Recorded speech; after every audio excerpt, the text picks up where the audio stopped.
कार्यक्रम के आयोजक संयोजक भंते बुद्ध घोष जी, बोधी जी, बीएसपी का जॉइंट कार्यक्रम हमारे बीच में माननीय दाऊ राम रत्नाकर जी इस कार्यक्रम का 7 दिवसीय स्वामी दीक्षा का कार्यक्रम आयोजित किया गया है। छत्तीसगढ़ की भूमि पर भिलाई में तो बहुत बार आया जब मैं युवा था, आज से 40 साल पहले, लेकिन बाद में जो आने का सिलसिला शुरू हुआ उस बात का श्रेय मेरे अनुज भंते बुद्ध घोष बोधी जी को जाता है। एक लंबे समय से समाज की सेवा करने का मौका मिला। जब मेरी उम्र 25 वर्ष थी, लगातार 50 वर्ष तक ये सेवा का मौका मुझे मिला। ये यहाँ पर छत्तीसगढ़ की भूमि सबसे पहले सतनामी समाज के गुरु ही नहीं बल्कि समस्त दलित, शोषित, पीड़ित, कमजोर, लुटे पिटे लोगों के गुरु घासीदास जी को मैं इस धरती पर प्रणाम करता हूं, नमन करता हूं।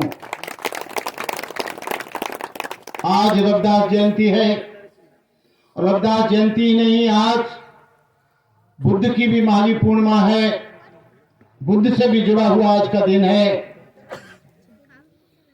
हम उन महापुरुषों को सबको नमन करते हैं जिन्होंने अड़ियल यहाँ की व्यवस्था को चोट पहुंचाई, यहाँ की सामाजिक विषमता को परिवर्तन करने के लिए उन्होंने जी जान लगा दी। जिन महापुरुषों ने आज से 2500 वर्ष पहले बुद्ध आए, महावीर स्वामी जैन और गुरु नानक आए, कबीर आए, रैदास आए, घासीदास गुरु जी आए, दक्षिण में त्रिवल्लुवरम आए, रामास्वामी नायकर आए। ये फहरिस्त चलती गई। साहू जी महाराज आए। साहू जी महाराज के बाद बाबा साहब डॉक्टर अम्बेडकर आए, ज्योतिराव फुले आए। तमाम साधु संतों ने यहाँ की व्यवस्था से टकराकर आज हम लोगों को आजादी दी। ये आपको जो आजादी मिली है, ये किसी एक व्यक्ति ने नहीं दी है।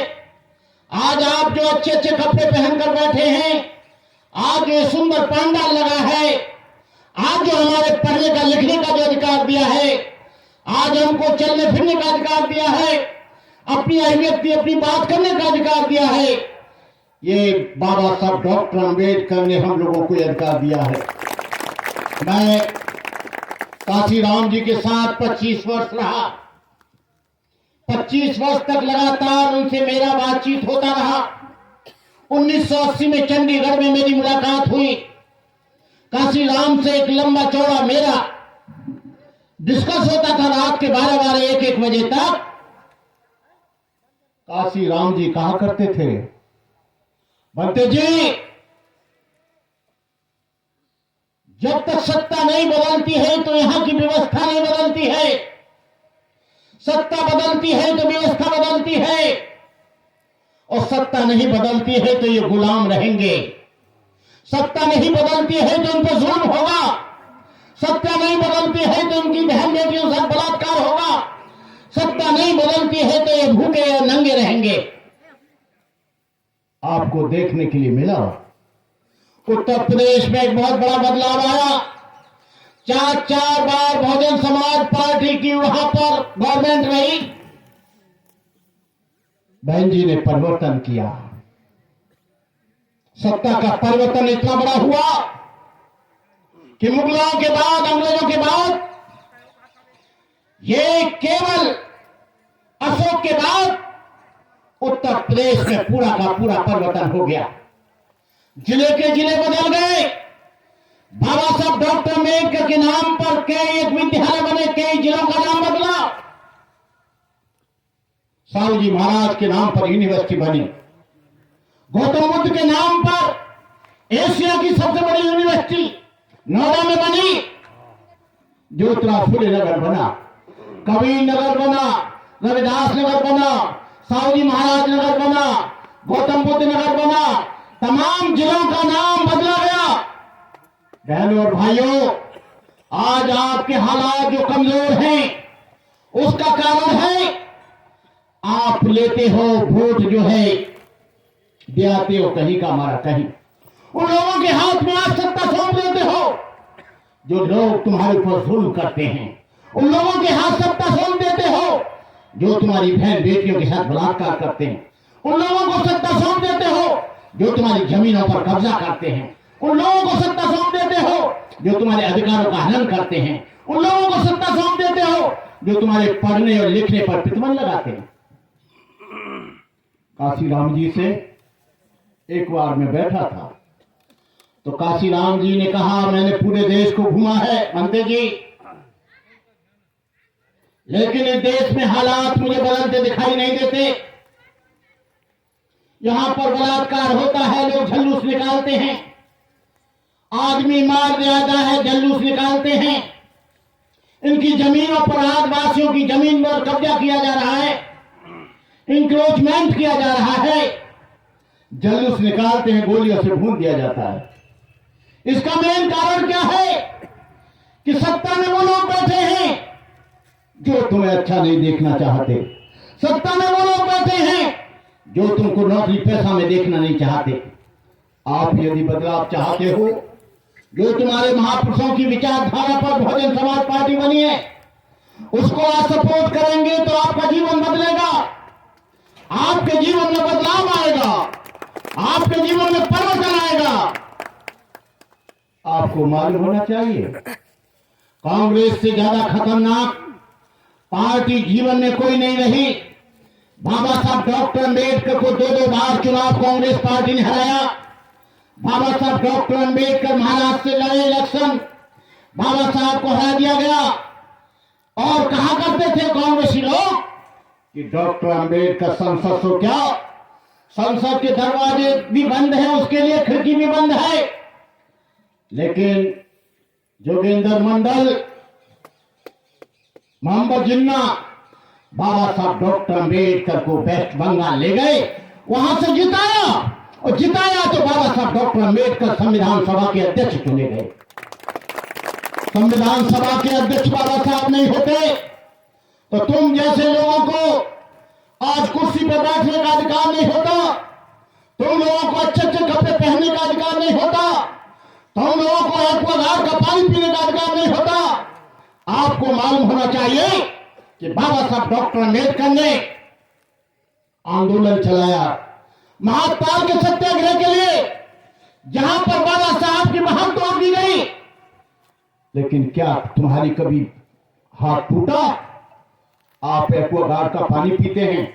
बाबा साहब डॉक्टर अम्बेडकर जब सतारा के लिए जा रहे थे तो गाड़ीवान ने कहा, तांगे वाले ने, कि ये तांगा तुमको चलाना पड़ेगा, ये गाड़ी तुमको चलानी पड़ेगी, तुम अछूत हो, मैं पीछे बैठूंगा।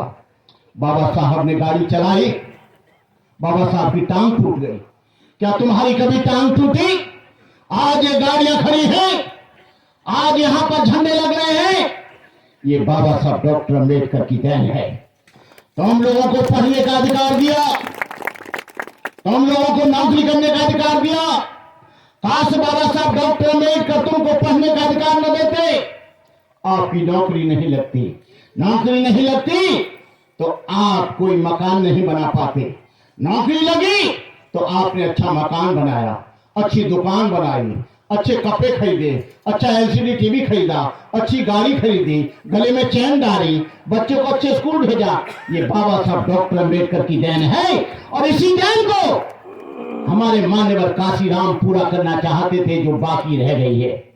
यदि बाबा साहब डॉक्टर अम्बेडकर के मिशन को पूरा किया है, एक लड़का चंद्रशेखर आजाद, जिसको दीक्षा मैंने दी, जेल से मैंने छुड़ाया, यूट्यूब पर देखना भंते करुणाकर की स्पीच है।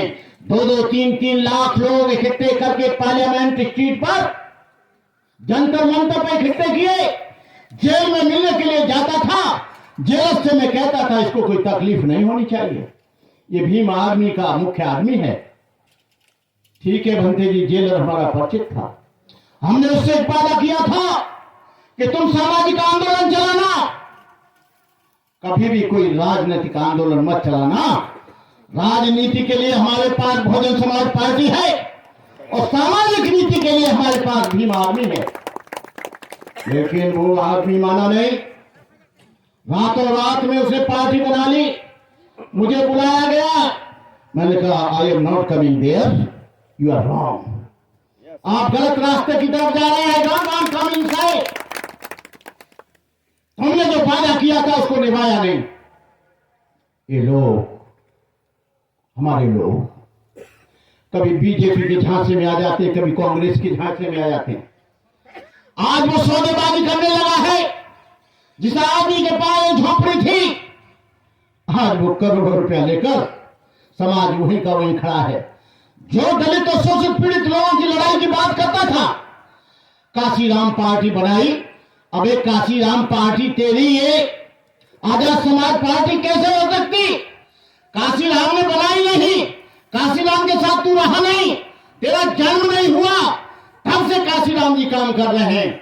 लेकिन ऐसे झूठे लोग काशीराम का नाम जोड़ लेते हैं और पार्टियां बना लेते हैं। ऐसे लोगों से सावधान रहना। इन लोगों को चुप्पा डाल रही है गवर्नमेंट। यहाँ की गवर्नमेंट, चाहे वो बीजेपी हो चाहे कांग्रेस हो, वो हमारे लोगों को टुकड़ा डाल देती है, छोटे छोटे संगठन बना देती है, जिससे इनका वोट डिवाइड हो। और जब डिवाइड होगा तो ये लोग हार जाएंगे, सत्ता में नहीं आएंगे, एमएलए नहीं बनेंगे, एमपी नहीं बनेंगे। ये देश 3 चीजों से चलता है, कार्यपालिका, न्यायपालिका, विधायिका और मीडिया। कार्यपालिका में तुम्हारे लोग जब आएंगे, जब तुम्हारी सत्ता होगी, डीएम जब बनेगा, जब तुम्हारा मुख्यमंत्री होगा, आईपीएस जिलाधिकारी जब बनेगा, जब तुम्हारा व्यक्ति होगा डिप्टी एसपी और थानेदार। उत्तर प्रदेश में जब कोई घटना होती थी तो सीधा का सीधा वहां पर एसपी और डीएम को जिम्मेदार मानकर उनको सस्पेंड किया जाता था। वहां पर जुल्म होता नहीं था। अब यहां जुल्म होता है क्योंकि सत्ता नहीं है। न्यायपालिका में आपका कोई है नहीं, जज आपका है नहीं, कोई मुंसिपल मजिस्ट्रेट है नहीं, कार्यपालिका में कोई है नहीं, विधायिका में कोई है नहीं। जहां से कानून बनता है विधानसभा से और संसद से, वहां तुम्हारे लोग कहां हैं? तुम्हारे संविधान को भी खत्म करने का प्रयास किया जा रहा है। जब संविधान खत्म होगा तुम कहां रुकोगे? जो सड़े हुए महात्मा हैं, जो लुटे पुटे पंडा पुजारी हैं, जो लोग अंधविश्वास और आडंबर को फैला रहे हैं, वो लोग भी आज घोषणा कर रहे हैं हिंदू राष्ट्र होना चाहिए, डॉक्टर अम्बेडकर के संविधान को बदलना चाहिए। अरे मूर्खों, ये देश तुम्हारी बपौती नहीं है। ये देश मुसलमानों का है, ये देश ईसाइयों का है, ये देश बौद्धों का है, ये देश सिखों का है, ये देश पिछड़ों का है, ये देश आदिवासियों का है, ये देश सतनामियों का है, ये देश शेड्यूल कास्ट का है। ये तुम्हारे बाप की बपौती नहीं कि तुम 10% लोग इसको हिंदू राष्ट्र बना दो। लेकिन रोजाना कभी बनारस में संविधान नया बन रहा है, कभी एक धीरेन्द्र बाबा आया है, वो वक्ता रहता है, वो कहता है अर्जी आई है, पर्ची आई है, अर्जी आई है, पर्ची आई है, लेकिन यहाँ 40-40 लोग मार दिए जाते हैं।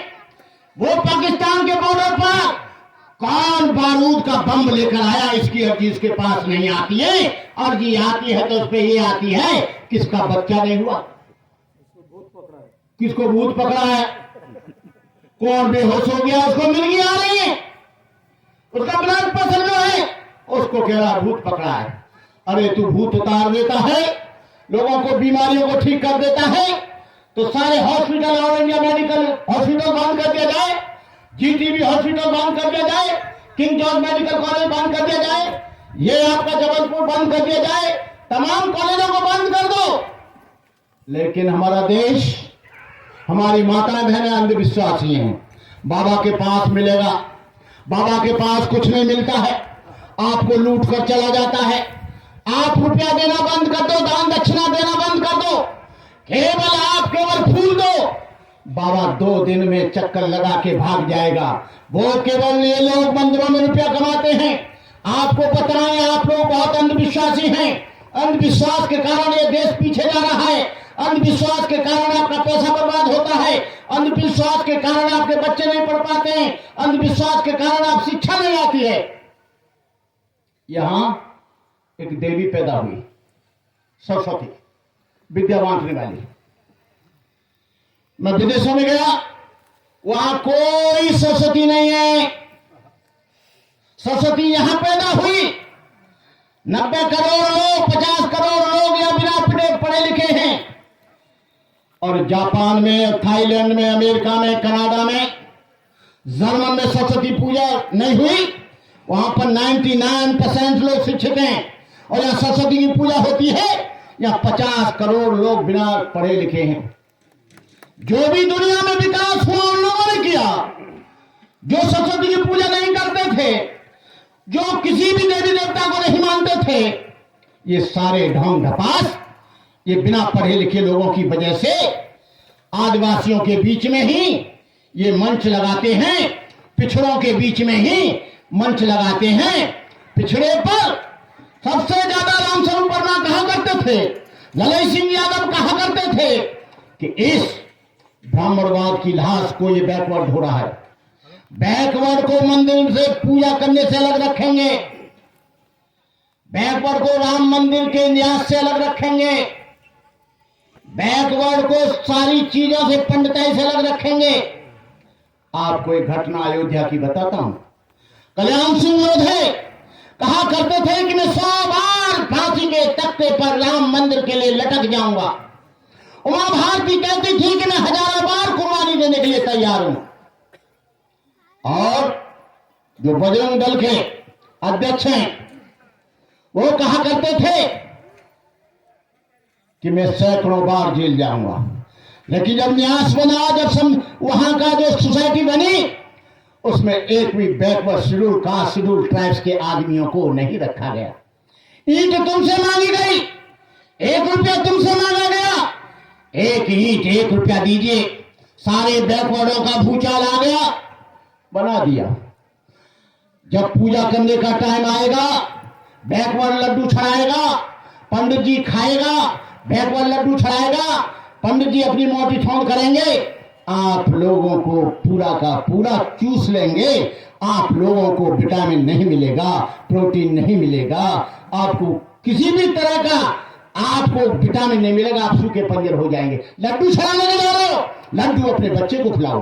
दूध पिलाने जा रहे हो, दूध अपने बच्चे को पिलाओ। पैसा खर्च करने के लिए जा रहे हो, बच्चे के लिए किताब खरीद कर लाओ। मंदिर आदमी को मूर्ख बनाता है, लेकिन विद्यालय आदमी को इंजीनियर बनाता है, डॉक्टर बनाता है। एक बार मैं दिल्ली में लेटा हुआ था, एक बच्चा मेरे पास दौड़ा दौड़ा आया। उसने कहा, भंते जी, गणेश जी दूध पी रहे हैं। मैंने कहा, कितना पी गए? बोले, कुंटल पी गए। हमने कहा, आप क्या हो रहा है? कि अभी तो 1 किलोमीटर लंबी लाइन लगी है। हमने कहा, जो खाएगा वो लेटिन जाएगा, जो पिएगा वो पेशाब करेगा। क्या गणेश जी को कहीं पेशाब करते हुए देखा है? छटाक आधा छटाक। वो सर्वेस सिस्टम से जो संगमरमर के गणपति हैं, आप संगमरमर के टुकड़े पर डालना, आपको दिखेगा नहीं और वो नीचे नाली में चला जाएगा। ये दूध चढ़ाना मंदिरों में बंद करो, खाद्य पदार्थों को बंद करो। घासीदास महाराज ने समाज को जगाने के लिए कहा था कि दूध चढ़ाना बंद करो, अपने बच्चों को पढ़ाओ, मंदिरों में जाना बंद करो, हाथ दिखाना बंद करो, गंदा ताबीज बांधना बंद करो, झाड़ फूक करना बंद करो। केवल इस बात पर ध्यान दो कि अपने बच्चों को शिक्षित बनाओ, अपने बच्चों को एलिजिबल बनाओ, अपने बच्चों को इंटेलेक्चुअल बनाओ, अपने बच्चों को इंजीनियर बनाओ, अपने बच्चों को डॉक्टर बनाओ, अपने बच्चों को जज बनाओ, अपने बच्चों को अच्छे से अच्छा शिक्षित बना दो, चाहे उसकी नौकरी लगे ना लगे, लेकिन वो ढंग से जिंदगी जिए।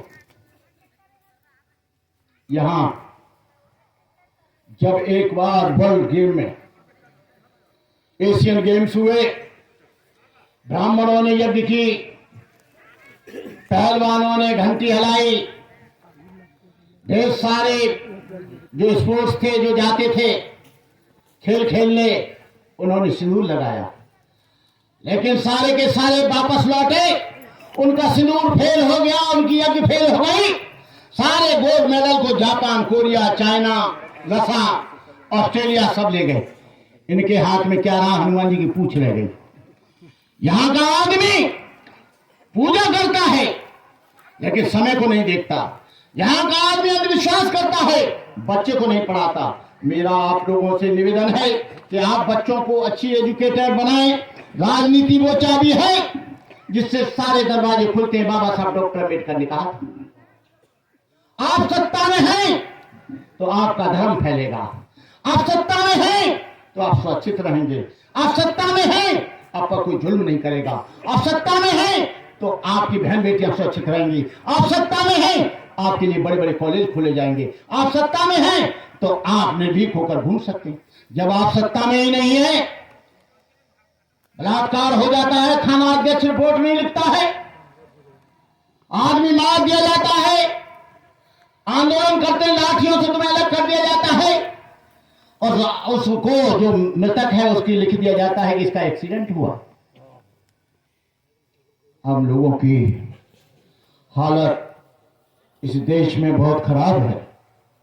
हमारा कहने का मतलब यह है बहनों और भाइयों, भगवान बुद्ध का रास्ता बाबा साहब डॉक्टर अम्बेडकर ने सुझाया, सतनामी गुरुजी ने भी सुझाया, कबीर ने भी बताया। कबीर ने कहा, काकर पाथर जोड़ कर ता पर मस्जिद नहीं बनाए, ता पर छरमुल्ला बाग दे क्या घेरा हुआ खुदा है। पाथर पूजे हर मिले तो हमें पूजू पहाड़, जैसे घर की चाकी भली पीस खाए संसार। उन लोगों ने अंधविश्वास का पूरा खंडन किया और धर्म आपके पास में है। आप रोजाना गंगा स्नान करते हो, सुबह उठकर भगवान को आप अर्घ लगाते हो, लेकिन आप अपने माँ बाप की सेवा नहीं करते हो तो तुम्हारा धार्मिक होने का कोई मतलब नहीं। हमारा बुढ़ा मर जाता है, जीते जी हम खाना नहीं देते, जीते जी पानी नहीं पिलाते, जीते जी अच्छे कपड़ा नहीं देते, जीते जी अच्छा मकान नहीं देते, जीते जी उनको सम्मान नहीं देते, लेकिन मरने के बाद आप गंग रोट करोगे, 50 मन के पुआ करोगे, हजारों लोग आएंगे। हम कहते हैं कि अपने माँ बाप की सेवा करना,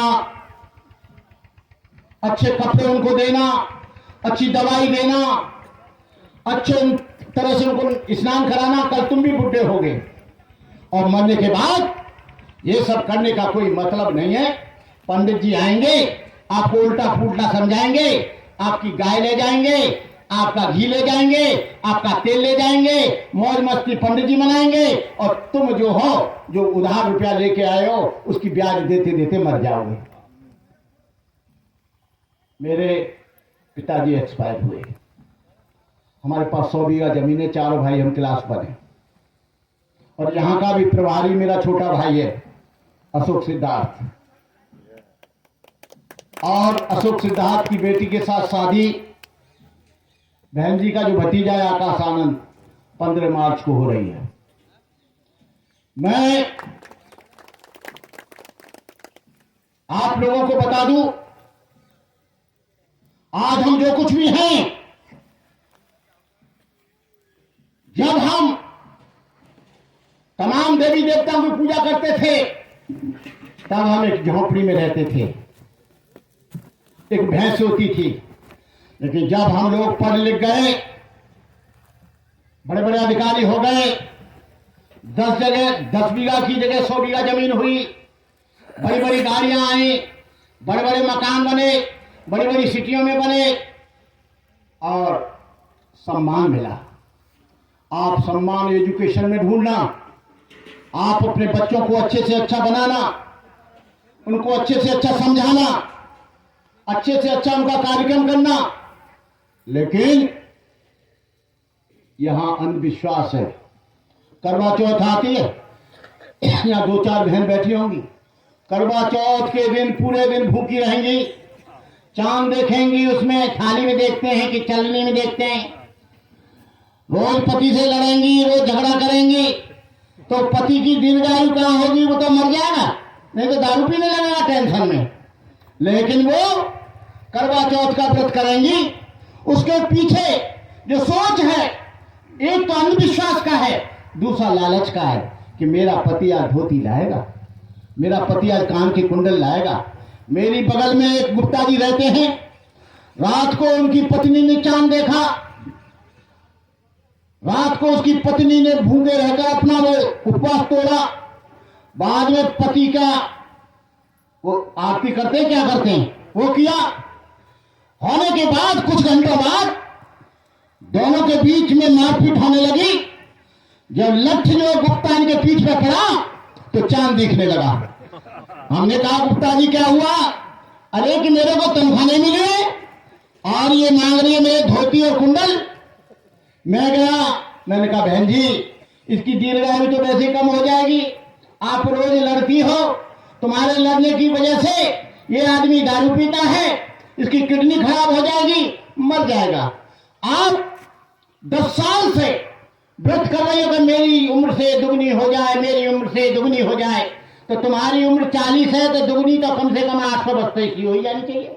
लेकिन ये 54 वर्ष की एज में मर गया। आपको मालूम होना चाहिए कि दुनिया में सबसे ज्यादा उम्र चाइनीज और जापानी लोगों की होती है, 120, 140, 150। यहां पर उम्र होती है, यहां आदमी 50 और 60 वर्ष से ऊपर चला जाता है। हम कहते हैं कि पति पत्नी के बीच में अच्छा तालमेल होना चाहिए, पति पत्नी के बीच में अच्छा सोच होना चाहिए, पति पत्नी के बीच में समर्पण होना चाहिए। पति यदि ड्यूटी जा रहा है तो टाइम से खाना देना चाहिए, बच्चा स्कूल जा रहा है तो उसकी किताबें वगैरह रखनी चाहिए, बच्चा यदि स्कूल जा रहा है तो उसको नाश्ता देना चाहिए। यदि आप टाइम से बच्चे को स्कूल नहीं भेजेंगे और टाइम से उसको नाश्ता बनाकर नहीं देंगे और आए हुए बच्चे को घर पर आप होमवर्क नहीं देखेंगे तो आपका जीवन पूरा का पूरा अंधकार में चला जाएगा। इसलिए बाबा साहब डॉक्टर अम्बेडकर ने कहा बच्चों को शिक्षित बनाओ, बच्चों को शिक्षित बनाओ। और शिक्षा में ही सबसे बड़ी क्रांति है। मेरा बाप मरा, मां मरी, गांव के लोग पीछे पड़े कि नहीं साहब आप 50 काम तो जरूर करोगे। हमने कहा भाई मेरा बाप मर गया है, मैं दुख में बैठा हूं, तो मेरे से दावत मांग रहे हो? नहीं माने, बोले इनको गांव से छेक दिया जाएगा, अलग कर दिया जाएगा। हमने कहा अच्छा। हम गए थाने, बीएसपी की गवर्नमेंट थी पहली। हमने कहा मेरा बाप मर गया और ये दावत मांग रहे हैं। बोले कौन कौन है? हमने सब चौधरियों के नाम लिखा दिए। वहां से 2 जीपें भर के आई डंडा लेके। उन्होंने कहा भाई कौन कौन मांग रहा है? बोले हम नहीं मांग रहे। मैंने कहा था हमको छेक भी रहे, हमारा सोशल बाइकाट भी कर रहे हैं, इन पर मैं मानहानि का मुकदमा दर्ज करूंगा। उन्होंने कहा हम नहीं मांग रहे। कहने का मतलब ये है कि किसी न किसी को इसके लिए आगे आना होगा, किसी न किसी को इसका विरोध करना पड़ेगा। पहले जब तुम विरोध करोगे गलत नीतियों का, सबसे पहला विरोध आपके घर वाले करेंगे। सबसे पहला विरोध जब मैं बहुत भुचू बना तो मेरे घर वालों ने मेरा विरोध करना शुरू कर दिया कि राजा नहीं बन पाया। आज जब मैं मजबूत हुआ तो आज विरोधी लोग मेरे चरणों में गिरते हैं। कोई काम होता है मेरे पास आते हैं, पुलिस का काम होता है आते हैं, जजी का काम होता है आते हैं, बच्चे का एडमिशन कराना आते हैं, कोई ऑल इंडिया मेडिकल में काम करवाना हो आते हैं। मैंने कहा देवी देवता वो भूल गए का? उन देवी देवताओं के पास चले जाओ, वो चले जाएंगे ऑल इंडिया। ट्रांसफर कराना है चले जाओ, पूजा करो हनुमान जी, वो करा देंगे। कहने का मतलब ये है कि आप अंधविश्वास से दूर रहो, आडंबर से दूर रहो। भगवान बुद्ध का धर्म किसी एक व्यक्ति के लिए नहीं है। बहुत से लोग कहते हैं कि इसको शेड्यूल कास्ट के लोग बुद्धिज्म को एडॉप्ट कर रहे हैं। जापान में शेड्यूल कास्ट भी हो गए, ताइवान में શું કાફી હોય, थाईलैंड में શું काफी लोग हैं, लंका में बर्मा में શું काफी लोग हैं। और उन मूर्खों को यह पता नहीं है कि भगवान बुद्ध के जो 5 शिष्य थे, पांचों के पांचों ब्राह्मण थे। पहली दीक्षा जो सारनाथ में हुई, कौंडिन्य ने बप्प भद्दी असुजित महाना, फिर बाद में 60 बने वो भी ब्राह्मण थे, फिर 1200 बने वो भी ब्राह्मण थे। और बुद्ध धर्म को, भगवान बुद्ध के अच्छे सिद्धांत को ब्राह्मणों ने, बैकवर्ड ने, क्षत्रियों ने, तमाम लोग मिलकर इस धर्म को आगे चलाया। तथागत के समय का जो संघ था एक समुद्र की तरह था, उसमें राजा महाराजाओं के सपुत्र थे, राजकुमार युवराज थे, रईस थे, क्षत्रिय योद्धा सरदार थे, ब्राह्मण थे, चांडाल थे, शूद्र एवं वैश्य थे, अंगुलीमाल जैसे लोग थे जो डांके डालता, निपराधी लोगों का खून करता। अम्बपाल काशी नगर बधू थी जिसकी एक एक अदा पर राजा रामी लोग लाखों रुपया न्यौछावर करते थे। सुपात तक कुत्ते का मांस खाता, स्वाति मछेरा था, नंद गोरा था, धनिया कुमार जाति से आया था, सुपैया डॉन था जो शमशान से आया था, यह समीर व्यापारी का बेटा था, बिमला वैश्या की लड़की थी, पूर्ण दादा पुत्री थी, चंपा शिकारी की लड़की थी, उपाली नाई था, महाकाश्यप ब्राह्मण था, सीमित भंगी था, जिसने अहम प्राप्त किया महापंडित देव का शिष्य चांडाल का बेटा था। इस धर्म में कोई एक जाति का व्यक्ति नहीं आया। भगवान बुद्ध ने स्वयं कहा ब्राह्मण और शूद्रों को दीक्षा देते हुए कि आज से जैसे अनेकों नदियां मिलकर समुद्र में गिर जाती हैं, फिर उनका अस्तित्व खत्म हो जाते, इसी तरह से यहाँ जाति खत्म हो जाएगी, यहाँ वर्ण खत्म हो जाएगा, ऊंच नीच खत्म हो जाएगी, छुआछूत खत्म हो जाएगी। मैं इलाहाबाद कुंभ के मेला में गया। कुंभ के मेला में बौद्धों के प्रतिनिधित्व के लिए मुझे बुलाया गया। मुसलमान आए, सब धर्म सम्मेलन था, ईसाई आए, पारसी आए, जैन आए, सिख आए, आज समाज के लोग आए, सनातनी आए। सबको अपने अपने ग्रंथों पर, अपने अपने विचारों पर लोगों को टाइम दिया। ईसाइयों को बाइबिल के ऊपर, मुसलमानों को कुरान के ऊपर, जैनियों को उनके ग्रंथ के ऊपर, सिखों को उनके गुरु ग्रंथ के ऊपर। मुझे टाइम दिया, हिंदू समाज की एकता पर आप बोलेंगे। अरे मैंने कहा मुझे क्या आप सब्जेक्ट दे रहे हैं, मुझे बौद्धों की प्रासंगिकता पर या बौद्ध धर्म पर या त्रिपिटक पर, अध्यम पिटक पर, शुद्ध पिटक पर, विनय पिटक पर, अमूतन निकाय, दिव्य निकाय, संयुक्त निकाय, बौद्धों के ग्रंथ पर दीजिए। बोले नहीं आपको बोलना तो बोले नहीं, हाँ आप बैठिए। वो जानते थे कि करुणाकर कड़वा बोलता है, ये साला कुछ बोल नहीं पाएगा और चुप नीचे बैठ गया। मैंने कहा शंकराचार्य जी तुम ये मत सोचना कि तुमने मुझे सब्जेक्ट दे दिया है तो मैं बैठ जाऊं, बैठूंगा नहीं। अब ध्यान से सुन लो। मैंने कहा वो बाबा एक आंख वाला रामदेव बाबा की अध्यक्षता में था।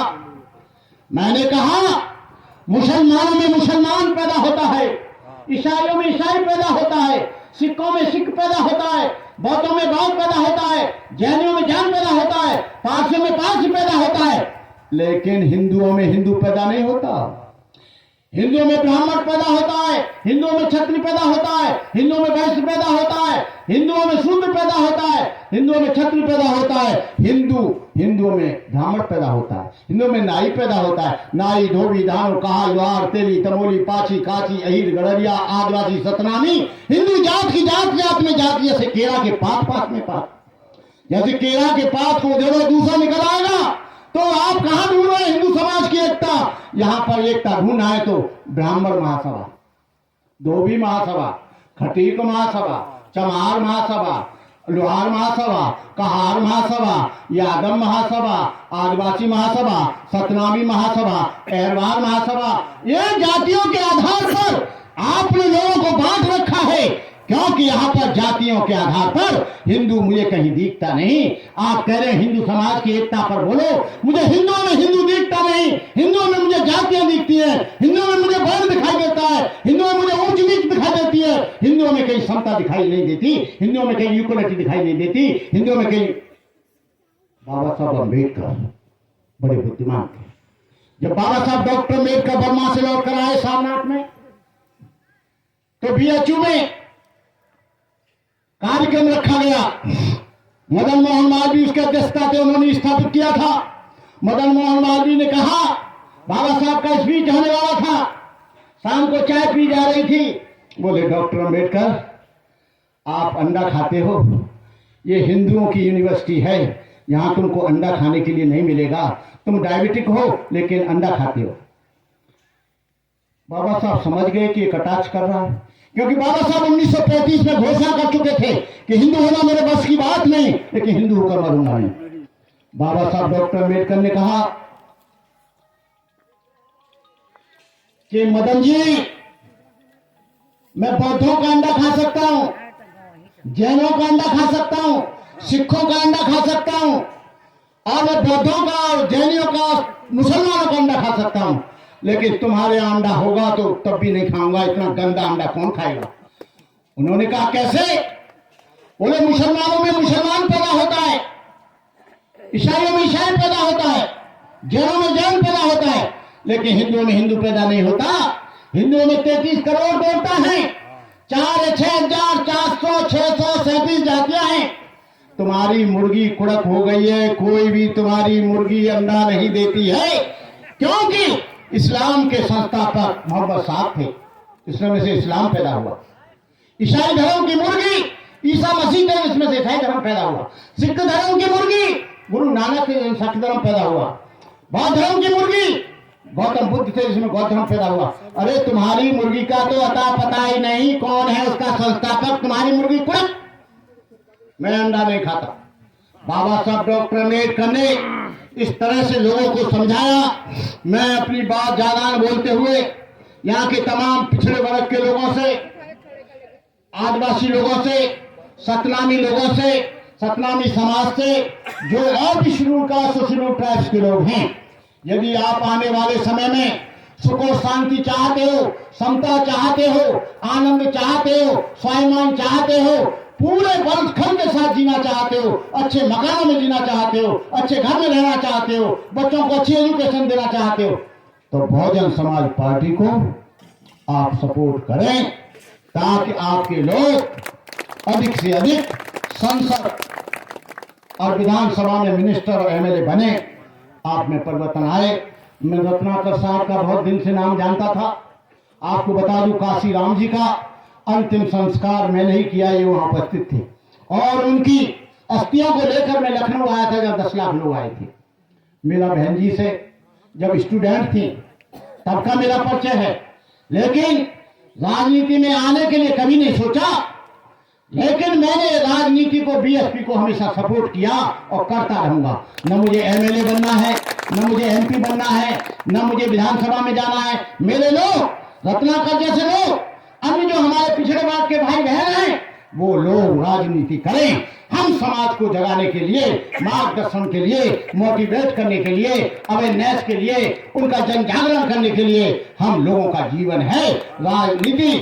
आप लोग हो जाएंगे, आप ही लोग हमारा सम्मान करेंगे, आप ही लोग हमको खाना देते हो, आप ही लोग हमको सब कुछ देते हो। बहन मायावती ने हमारे कॉलेज के लिए भी दिया, अनेकों आईएएस सेंटर बनाए, अनेकों कॉलेज बनाए, अनेकों मेडिकल कॉलेज बनाए, अनेकों जिलों का नाम बदला, अनेकों शिक्षा संस्थान किए, अनेकों लड़कियों को साइकिलें मिली। तो मैं कहना चाहता हूं कि आप लोग किसी के बहकावे में ना आए, चाहे वो हमारे समाज की कोई पार्टी हो। तमाम तरह के लोग भैरूपी के लोग में आते, नाटक करते हैं। केवल बाबा साहब के मिशन को, घासीदास जी के सिद्धांत को, रामास्वामी नायकर के सिद्धांत को, गार्गे महाराज साहब की विचारधारा को, ज्योतिराव फुले की विचारधारा को यदि स्थापित कर सकती है तो केवल बीएसपी है। क्या इनको मालूम नहीं था कि हजारों साल से वो हमारे लोग हैं, लेकिन कभी भी इन्होंने बैकवर्ड के महापुरुषों को, बहुजन समाज के महापुरुषों को कभी सम्मान देने का काम नहीं किया। सम्मान देने का यदि काम किया है तो केवल बहुजन समाज पार्टी ने किया है। जय भीम, नमो बुद्धाय। इन्हीं शब्दों के साथ मैं अपनी बात समाप्त करते हुए आप सबके प्रति मंगल कामनाएं करता हूं, आशीर्वाद देता हूं कि आप लोग कोई भी चीज है वो इतनी तरह से हासिल नहीं होती है। हमारी बहनों को आगे आना पड़ेगा, हमारी माताओं को आगे आना पड़ेगा, हमारे बुजुर्गों को आगे आना पड़ेगा, हमारे नौजवानों को आगे आना पड़ेगा। आप लोग अपने लिए संघर्ष करो, बिना संघर्ष के कुछ भी हासिल नहीं होता है। इन्हीं शब्दों के साथ आपका मंगल हो, आपका कल्याण हो। साथ हमारे वह आगे जिसको न किसी का गम होवे, नई खुशी हो मिलने की, न खाने का मातम होवे। चाहे सूरज आग उगलता हो, शब्द भरी शबनम होवे। घरे कदम मुस्तैदी से पूरब या पश्चिम होवे, नई खौफ सीने में हो, ना जोश में जिसके गम होवे। बाका से बबर होवे, हिम्मत में आजम होवे। लगा हो ताने बाने में मखलूक या जब होवे। नफ्स का पक्का दुश्मन हो, शोषित का खादिम होवे। पुलिस फौज सरकार नहीं, ना तोपों की धम धम होवे। वही तो मेरी दुनिया है, ना शांतिपूर्ण आलम। मुसाबाद का चश्मा हो, सत्य न्याय का जामे जम होवे। समताबाद की जगी जोत फिर लोग मोनातम होवे। साथ हमारे वह आवे जिसको किसी का गम होवे। जब तक है ये चांद सितारे, जब तक है धरती अंबर, भारत ऋणी रहेगा उसका, अमर रहेगा अम्बेडकर। जय भीम, नमो बुद्धाय, जय भारत।